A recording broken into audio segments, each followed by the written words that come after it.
guys, welcome back to The Bright Side. Macy here, the Bright Side girl. Today we are doing my holiday books TBR. So I'm not sure if you can see, but I'm a little elf and my hat is too tall for the video, but I wanted to wear it anyway. I'm back from vacation. I have had Thanksgiving. I've had a great weekend, and now it is time to get down to business and do all of the holiday themed videos. So stay tuned for a bunch because I love Christmas. I love the holidays. I think it's so festive. I think everything about it is so fun. I also like to start super early. I actually decorated before we left on our cruise in the middle of November just so that everything would be done, and I am so glad I did that so I can just jump right in and do these holiday themed videos. I will be changing my bookshelves, I think, like off and on, maybe, and I'll be doing some very fun, like, different style videos as well. But for today, we are going to talk about all of my unread holiday books. So there are going to be quite a few popular holiday books that are not in this pile, and that is going to be for two reasons. One, I've already read them, so stay tuned for a recommendations video. And two, I don't own them. Whether it's because they're too expensive or I haven't found them yet, or maybe they just don't interest me, which I very much doubt because I love all holiday themed books. That's why they might not be in this pile. The Christmas/holiday season is the 1 month of year that I absolutely will read adult, children, and middle grade and YA books. There are not that many YA holiday books, so most of these are going to be middle grade, children, and adult, but a lot of them are like crossover good. So if you love holiday books, Christmas themed books, stay tuned for this video. They will be very specific to holidays and Christmas because I will be doing a winter reading guide or winter reading book video for January that has more of like a colder wintry vibe, but not necessarily specifically Christmas or like celebration themed, if that makes sense. I don't think I'm going to be able to get to all of these, obviously, but I just wanted to show you all the ones I haven't read, and then I'm going to do this every year and see how much the pile changes or see how much I can get to. And then you guys can let me know if some of your favorites are in the pile, and I'll put those like higher up on the priority. So one more thing before we get started, I am posting or have already posted my 'Tis the Season-a-thon TBR. There are 4 books in that video that are not in this pile, even though I haven't read them because they are for that readathon specifically. So there are 4 extra books that are not in this pile, but I am planning on getting to them. So first off, we're going to start with the kids books that are on my TBR. So I love reading Christmas books around the holidays. I love rereading Christmas books. I love rereading kids Christmas books. So for this year, I have The Year of the Perfect Christmas Tree by Gloria Houston and Barbara Cooney. I don't really know what it's about, but it's beautiful and I really hope that I like it. Because kids' Christmas books are hit or miss because they can be really meaningful and really sweet and awesome even for adults, or they can just be really for like just children's entertainment purposes. So I'm hoping to find some like more a little bit meaty kids' Christmas, but I like them all. Then probably the only book I own that doesn't have a desk job. This is Flight of the Reindeer, The True Story of Santa Claus and His Christmas Mission by Robert Sullivan, drawings by Glenn Wolfe. This one I picked up because I was just on a huge Christmas kick, and it has like, I love Santa Claus stuff, and this book is intense. It has beautiful illustrations in it and just like historical things and stuff about Santa, and I'm really into Santa. So hope to get to this one. A Royal Christmas, 4 enchanting holiday stories. So we've got a Disney book. This is holiday stories themed around Little Mermaid, Tatiana from the Frog Princess, and Sleeping Beauty and Cinderella. I'm really confused as to why Belle's not in here because she's like the most Christmassy princess in my opinion. But they have all the fun Disney illustrations. It's a beautiful book. I might slip this one into the readathon. But yeah, I love it. And it's Disney. You gotta do it. I have a Little House Christmas holiday stories from the Little House books. I do plan on rereading these next year. Little House on the Prairie were some of my absolute favorite books, kids books in general, and they kind of like hold the test of time. So they're by Laura Ingalls Wilder, and this is just all the holiday stories like compiled into one book with the cool like narrations and stuff. So I loved these holiday stories. I used to like make the recipes from this series with like Pioneer Days and things even like when I was older. So I'm excited to find this little compilation. I don't have them all with me, but kind of the same thing as the Little House books.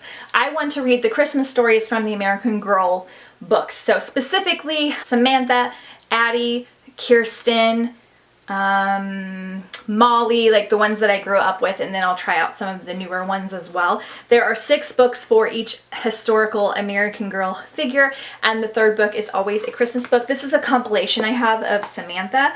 They're always called like Samantha's Surprise or Kit's Surprise or Addie's Surprise, and this is Samantha's story. So I have a few of these compilations, and then I'll just pick up the rest of them from the bookstore or from the library. But I used to reread these every year, even as an adult in my 20s, because I love them so much. If you love holiday stories at all, read these books. They're so great. They're like little 60-page books. They're not like as kiddish as the other ones I just mentioned. They're chapter books, but I love them and they just get me in the festive spirit. Then lastly, I have the Nutcracker by E.T.A. Hoffman.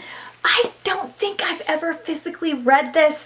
I think that I read a lot of the like kid versions that were like condensed down or shortened for like children's reading. This was my absolute favorite story as a kid, but I don't think I ever read like the full novel. And this is just a really pretty version by Maurice Sendak. I need a little bit of a better one. He's a little beat up, but the pictures, let me see if I can find one. The pictures are so stunning, and the new Nutcracker movie's coming out, and I like collect Nutcrackers. I don't know if I have any. I don't have any on my shelf right now, but I love the Nutcracker, and it's just like ridiculous that I haven't read it. I'm probably going to read it and listen to the audiobook. You know, might be a bit much, but I'm going to do it. And then I want to go and see the new movie as well, and there might be a book for that, but I'm not sure.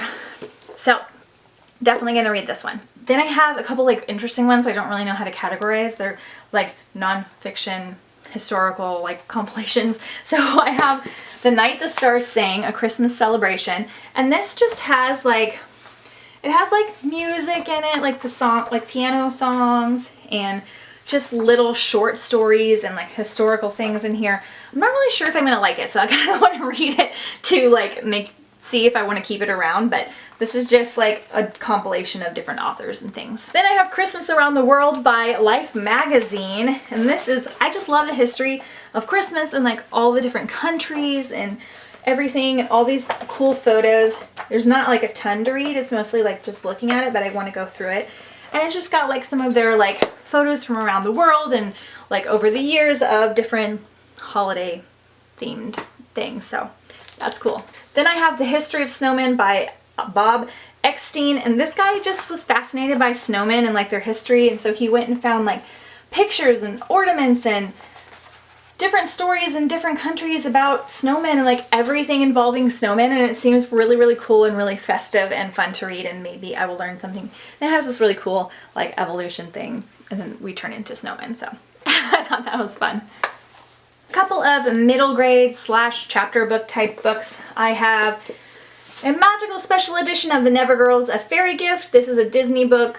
I think the Never Girls are like centered around Tinkerbell. Hopefully I don't have to read the rest of the series to read this, but really beautiful pictures, and it's like sparkly, and it's got stuff about Tinkerbell in it, and the book cover is this printed on it, and it's Disney. You gotta read Disney. I have The Christmas Bus by Melody Carlson, and this is just like about a bus driver who's sad that her kids aren't coming to visit her or something. I think that this one's middle grade, but this one might be just a short adult book. I'm not really sure, but honestly it had a Christmas bus on the cover, so I picked it up. And then one I'm really excited about is Kringle by Tony Abbott.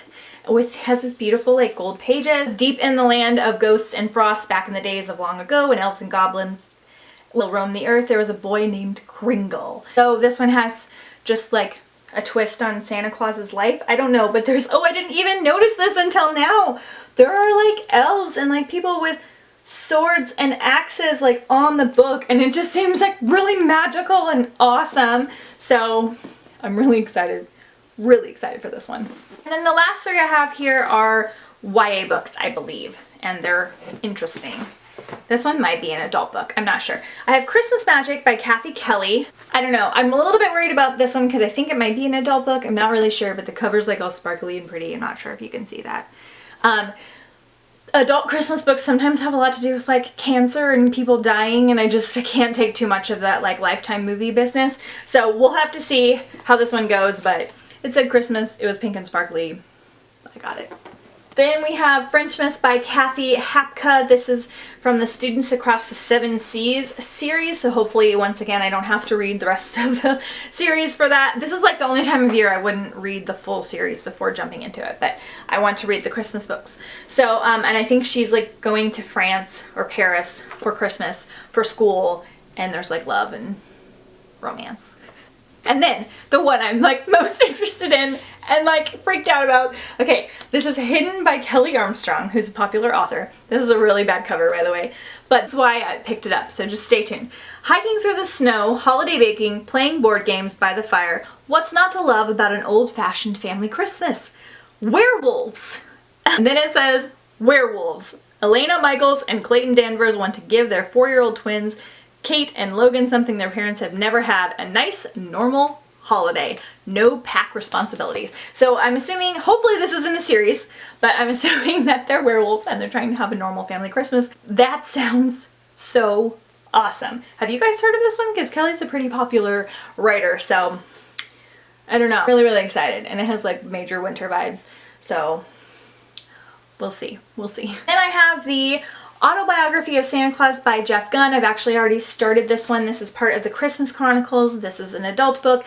Totally appropriate for a young adult though. This one, it says it's as told by Santa Claus himself. And so this one's like Santa Claus reliving his life to Jeff Gunn, who is a media person. And it's just so awesome. I love Santa Claus and St. Nicholas, so very connected to that particular saint. And so this is a whole series. I read book 2 like 2 years ago on accident, that whole series Conundrum. I didn't realize there were 2 other ones, and there's also Mrs. Claus Saved Christmas, which is the 3rd book, so I'm going to try and read both of these this year. I love Jeff Gunn's writing. I was a little bit nervous since I read the 2nd one before I did a lot of my YA reading that I wasn't going to like it as much, but I've already read like 10 pages and I'm like so loving it. I'm so into it, so hopefully I can get to it. And then we have The Mistletoe Inn by Richard Paul Evans. I think that this is, again, book 2 or 3 in a series about 2 people that I think are each other's boyfriends and girlfriends for the holiday season, like one of those Hallmarky type things. I think this is actually a Hallmark movie now. And I think The Mistletoe Promise might be the first one or something like that. I don't know. This author writes a lot of Christmassy books, so hopefully I like it. It sounds adorable and super cute. Okay, you guys, those are all of the holiday books that I physically own that I have not read, besides like the 4 that I mentioned that were in the Tease the Season-a-thon TBR video. So hopefully I post videos every Monday, Wednesday, and sometimes on the weekends. Stay tuned for lots more holiday and Christmas themed videos, and I will see you guys next time on the bright side. Bye!